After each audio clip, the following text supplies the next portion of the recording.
Hey y'all, my name's Taylor. Welcome back to my channel, or welcome if you're new.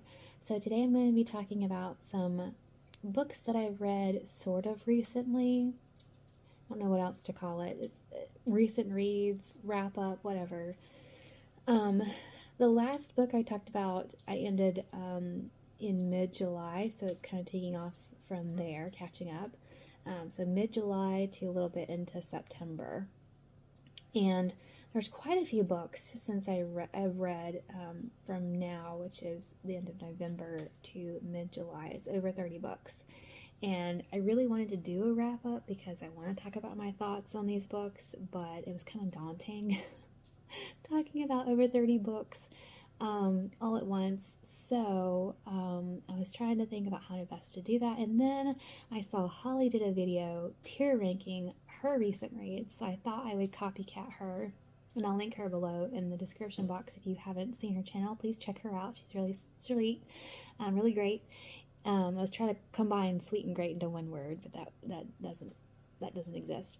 Anyways, yes, I'm gonna use that idea and hopefully cut out a lot of the talking that I could do, make it a little bit shorter, a little bit more digestible and doable for me. So let me know what y'all think. Like I said, I'm going from mid-July to a little into September, so I still got to do September and October and then November. So I might do tier ranking for the rest of the September and October and then a regular one in November. But we'll see how it goes. Maybe I may hate it. Maybe y'all may hate it. I don't know. So let's get into the books. Alright, so I'm using Kapling.com to have the tier rating system, so I made it to be 5 areas. The first one is DNF. That's obvious. I'm not gonna force myself to read something I don't like or don't agree with, so I don't really give out 1 stars. I usually just DNF.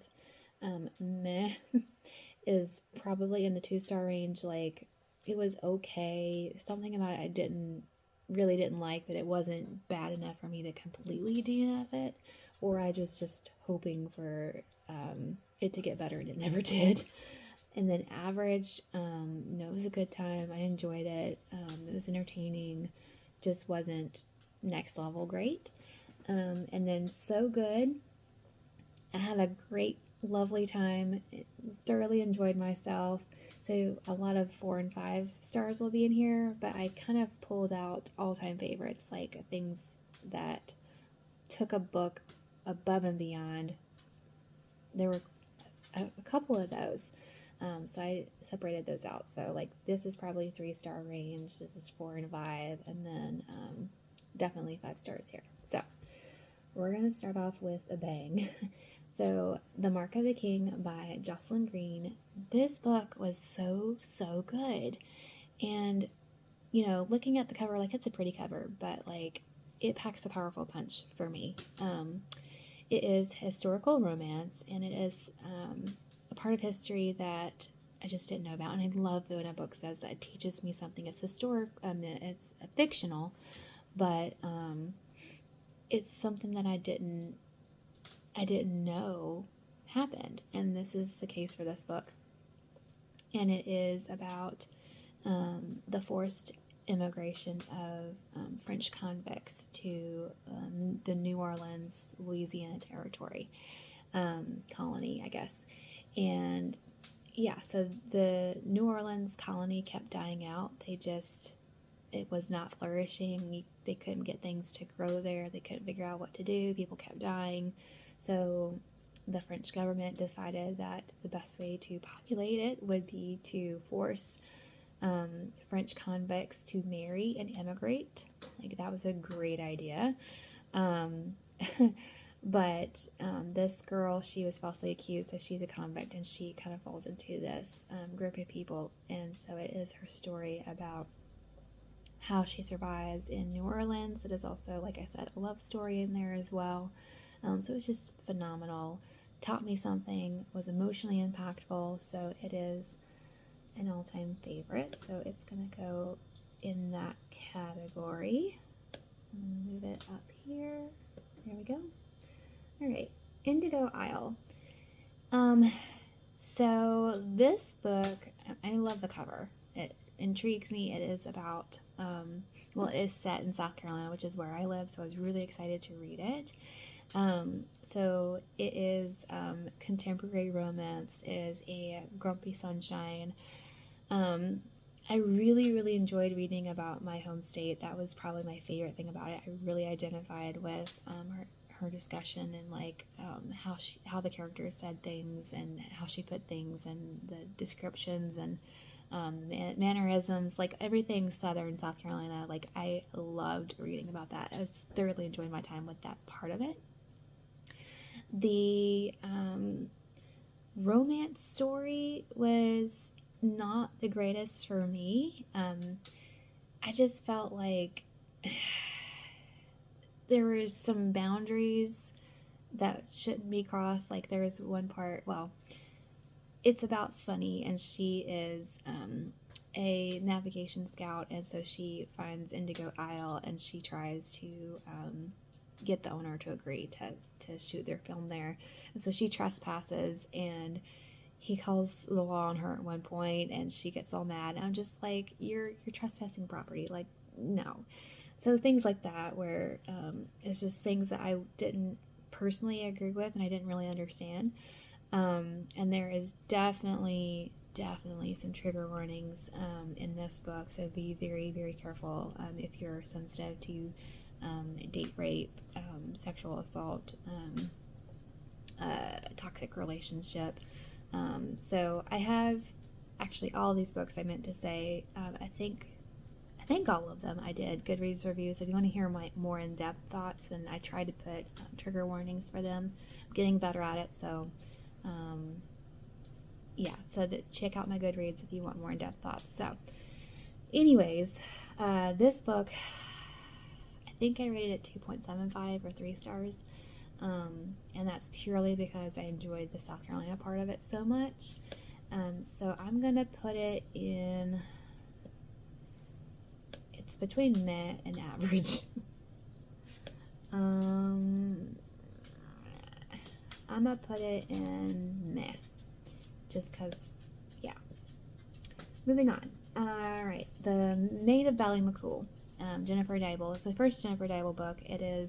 This particular one is an Irish Cinderella retelling, reimagining, set in the 1940s, I think. And it was sweet. It was an interesting take on the Cinderella story. I think the main character, she was a little bit too much of a doormat. Like, it was very frustrating. Which the Cinderella story, the doormat aspect of it is kind of frustrating. But this was a little bit over the top for me. But it was still a cute read. I enjoyed it. So I'm gonna put it in average. All right, moving on up. Oop, moving on way too fast. Let's see, where were we? All right, Positively Penelope. So this one is the second book to Authentically Izzy by Pepper Basham. Yeah, so this one is about her cousin, adopted sister, Penelope, and she is just a ray of sunshine. She has a bag of, called Mary Poppins bag. She has a bag of everything in it, and she's a baker, so I really identified with that part of her story, her character. She bakes a lot, so I really wanted to bake when I was reading this book. A really lovely story. He is also it's a grumpy sunshine story, but like I loved like the majority of the book, and then I think I got about 90% in, and there was a line that she said that really bothered me, and it was somebody asking her about like, how do you deal with grief, and she said, you know, I pray, but I know praying's not for everybody. And that really bothered me as a Christian. Like, I don't know if that's how it was intended, but I feel like as a Christian, like, you're supposed to model that for non-Christians and for other Christians. Like, you're supposed to pray, and you're supposed to seek God for comfort and for, you know, answers in that. And praying should be for every Christian, and really it's for anybody and everybody, but obviously a Christian's going to be the one praying. But I think it could have been stated better. It just bothered me the way that was stated. And then yoga was brought up in like the last couple of pages, so those colored how I felt about the book. It would have been higher rating if it weren't for those two things. So I'm gonna put it in average. Ooh. Okay, now Becoming Hook. So this kind of I've been in my fairy tale retelling era. I've devoured them. I love them. They're just such a fun read. Like most of the time, well, pretty much all of them have romance in them. There's just a fantastical element to them. They're fun, lighthearted. So this one's a little bit darker though. It is Hook as the hero and Pan as the villain. So that was really interesting to see. Pan is he's a little he is evil. He is something else, but Hook is also it's a love story between him and Tinkerbell has the ability, she's a pixie, but she can grow to human size as part of her magical abilities. But I loved this fairy tale retelling. It's my favorite one to date so far. So it's an all-time favorite. I loved it. It was really fun. So highly recommend it if you like Peter Pan, and even if you don't. I'm not the biggest fan of Peter Pan, but I really liked that one. Alright, so The Princess Pact. This one is part of Melanie Sawyer's retelling series. This one is a Rumpelstiltskin retelling. This princess has gone all her life, but now she's found out that she is adopted, and she is actually Rumpelstiltskin's daughter. So she kind of runs away, and she is seeking answers to who she is, and is Rumpelstiltskin really the bad guy? So this one was fun. It wasn't an all-time favorite, but she grows a lot, and she learns to defend herself, so there's that part of that storyline there. So I'm going to put it in average. Alright, The Mayflower Bride. So this is the first book in the Daughters of the Mayflower series. It is about this young woman. She is immigrating to the United States, and actually this book also taught me a lot about history that I didn't know. Like there were two ships originally, the Mayflower and a different one, and the other one kept sinking, so they had to go back to port like a couple of times, and they ended up merging ships, and there was a lot of sickness, and so there was a lot of trials, and like it's amazing that they made it to the colonies. It was just crazy. So they're trying to find a place to settle and have religious freedom and all that, and it is also, there's a salvation story in this one. You get the perspective of her, and then the guy, I think his name is William, but he's not a believer, but he becomes one over the story, which is really, really good. And the faith in this is phenomenal. Kimberly Woodhouse writes really great faith. I love how she writes it. So this one is gonna go into So Good. Alright. Alright. This one is another of the fairy tale retellings in my era of reading. And The Prince and the Sea Witch. So this is a Villains Ever After series, so it kind of twists the original fairy tale and kind of makes the villain have a happy ending. But this is a sea witch. She's not really, she's not the villain. Like the story originally makes her out to be the villain, but she's not. She's really the good guy.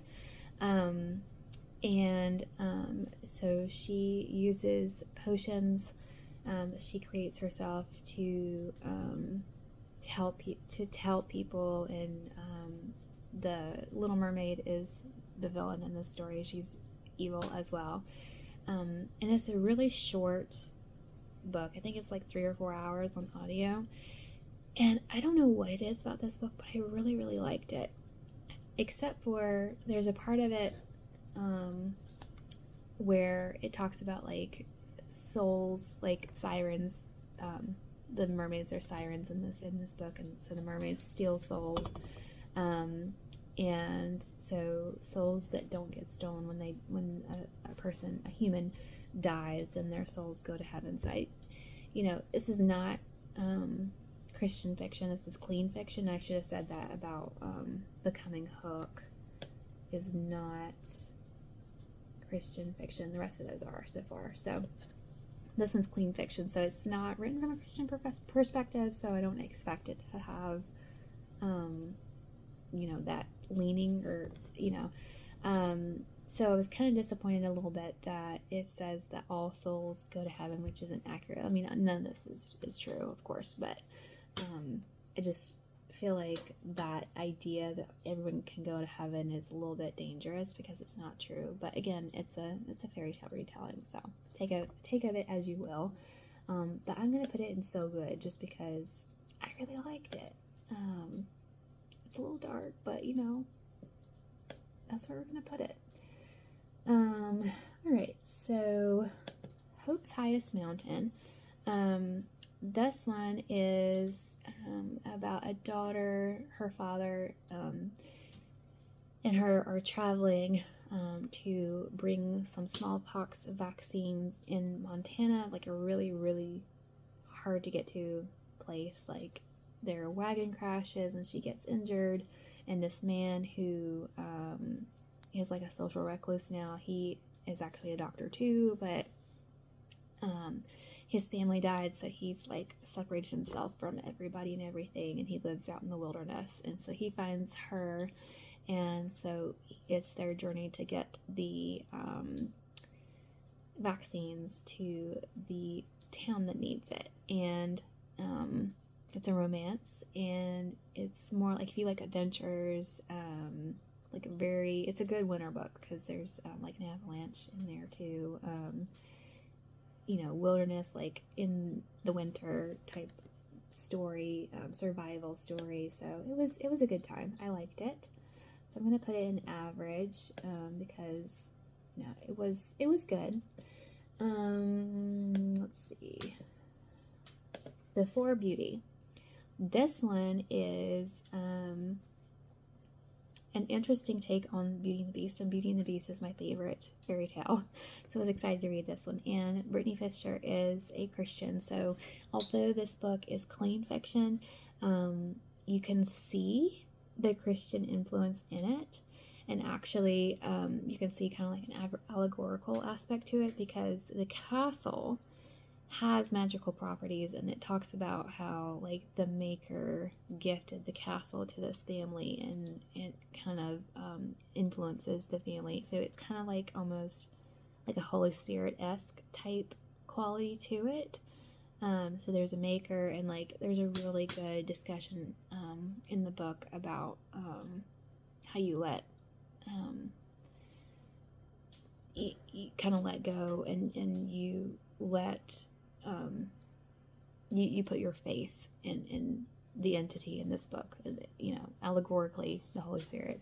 There's really good discussion in that story. But anyways, it was really good. The main character, the Belle in this book, she actually meets the Beast before the curse. He injures her by accident. And so there's kind of like an enemies to lovers types love trope in there, where she does end up in the castle, and she kind of has hard feelings towards him in the beginning, so he has to break through that barrier anyway. So it was really good. I really enjoyed it. So I'm going to put it in so good. So I really recommend it if you want a fairy tale retelling, and it's not Christian, but it's pretty close. So next one is Shard of Glass, which is a Cinderella retelling. This one is YA, which is probably why I didn't like it as much. It was cute. I'm trying to think. It wasn't super memorable. Like, I'm having a hard time remembering.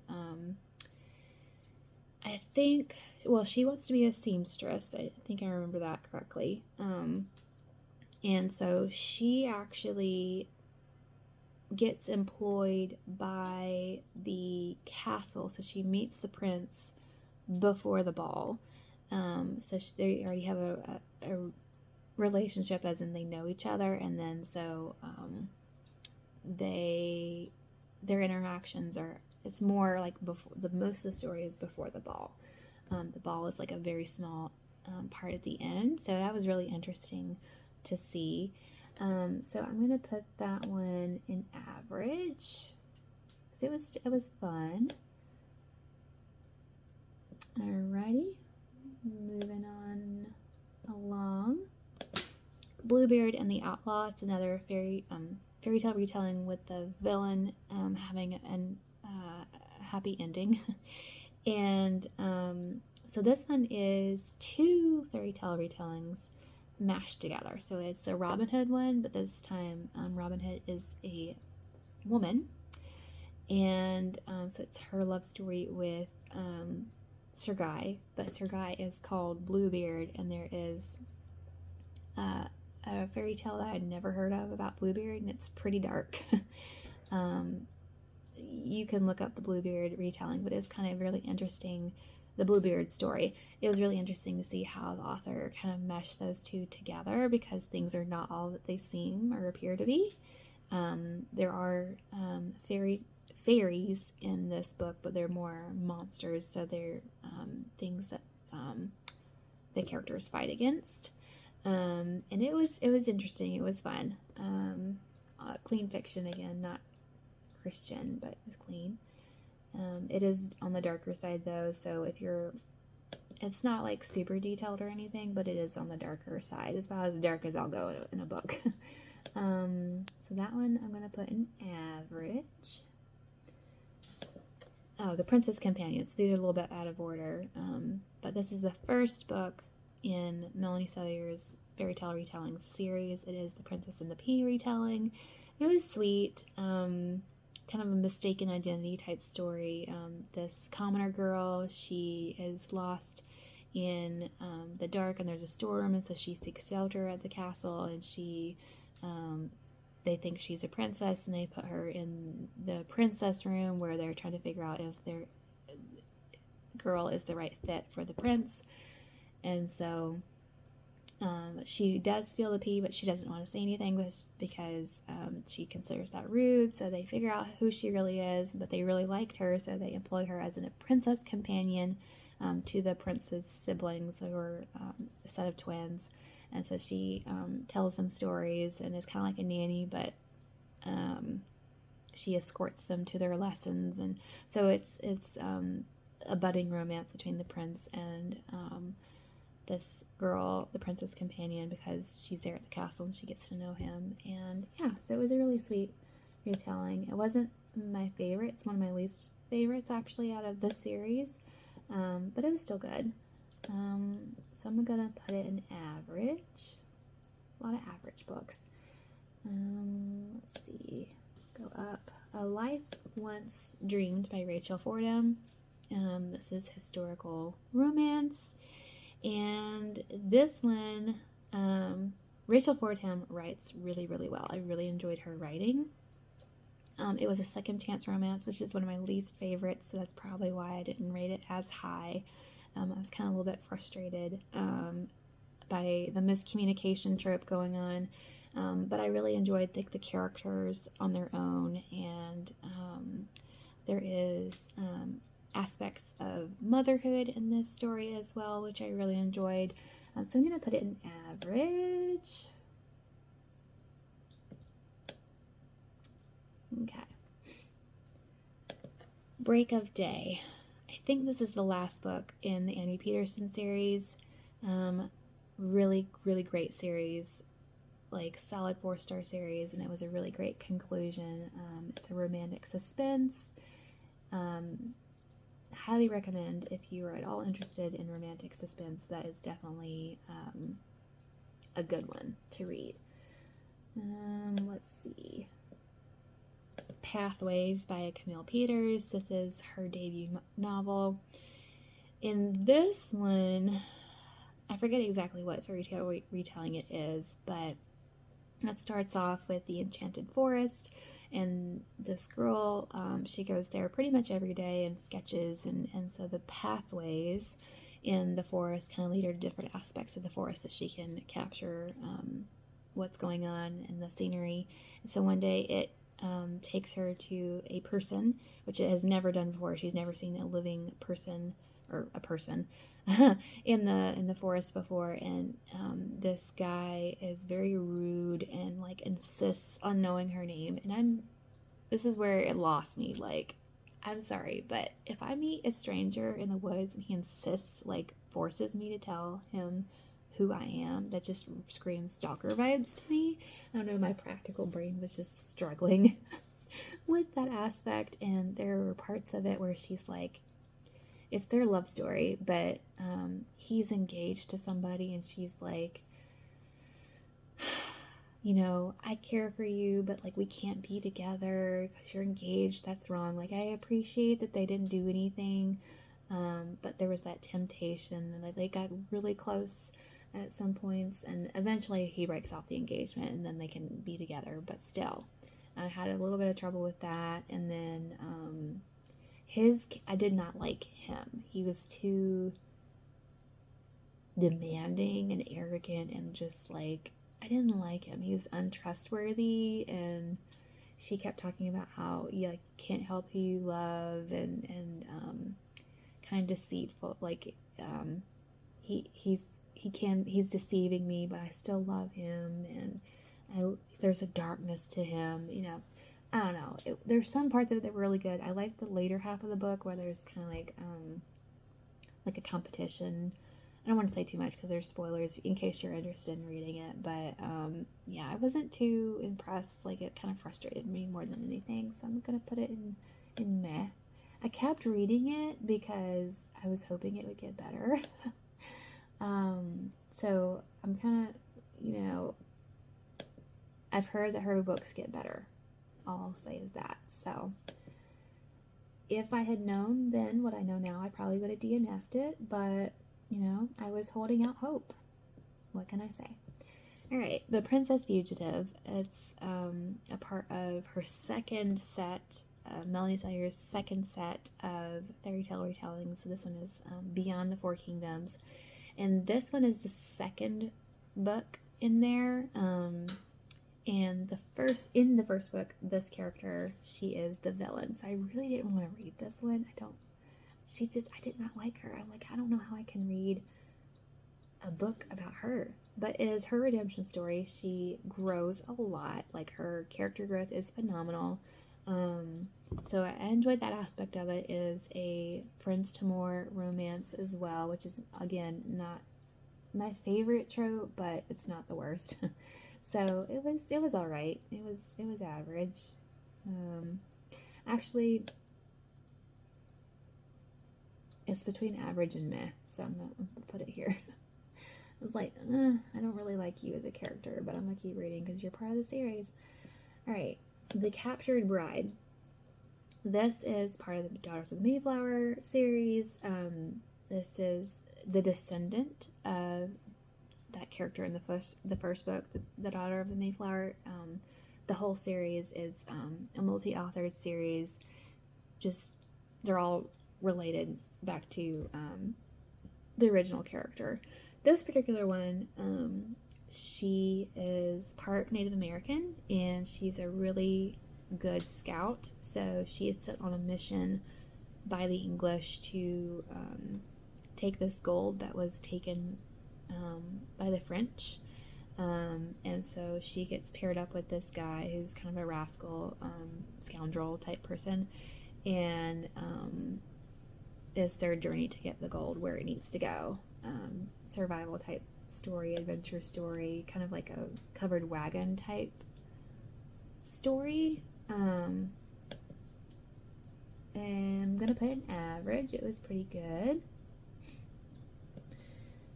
The Pirate Bride is another one in that series. This one, she is the daughter of a pirate. She doesn't really know it at the time, but he's not a good man. You do know that. And so his ship gets attacked by French privateers. Her father ends up dying. She becomes part of the crew of the French privateer ship. So the first part of the book is that. She's like 12 years old, and so she becomes a begrudging, like, the crew begrudgingly accepts her as part of their crew. And it kind of reminded me of Anne of Green Gables a little bit. Like, she's such a little spitfire, and she, like, speaks her mind, and she has this charm to her where you can't help but love her. But anyways, so the privateer ship kind of loses their articles of that makes them privateers. I forget exactly what it's called, but they end up being outlaws, and so he goes into the captain goes into hiding, and the crew goes into hiding, and they put her in a convent to protect their identity. So later on, she runs into the captain again, and it is their love story. So I really enjoyed the first part where it's talking about like the pirate's life type story. The romance was really weird to me because he knew her as a kid, and then like they meet each other and like bam, he's attracted to her, and like she had this girl crush on him when she was younger, and then like she's an adult now so she can act on her feelings. I don't know, it just weirded me out too much. I know there's age gaps back in the day. There was like a 12 to 20 year age gap or something. I don't know, it just felt weird. So I'm gonna put it in meh, because like I enjoyed the first part of the book. That was good. But like I could not get on board with the love story. So we're gonna put it in meh. Let's see. Alright, so last one. Yay, we're moving right along. Jane in Love. So I really wanted to participate in Jane Austen July, and I saw this on the shelf in the library. I'm like, oh, I'm gonna give it a try.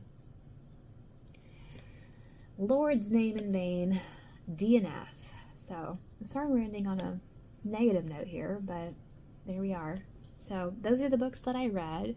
Let me know your thoughts if you've read any of these, if you're interested in any of them. Like I said, more in-depth thoughts in my Goodreads, which I'll link in the description box. But let me know if you like this format of a video. But I think it was easier for me, but y'all let me know if you want to see this in the future. But thank y'all so much for watching, and I hope you have a great day. Bye.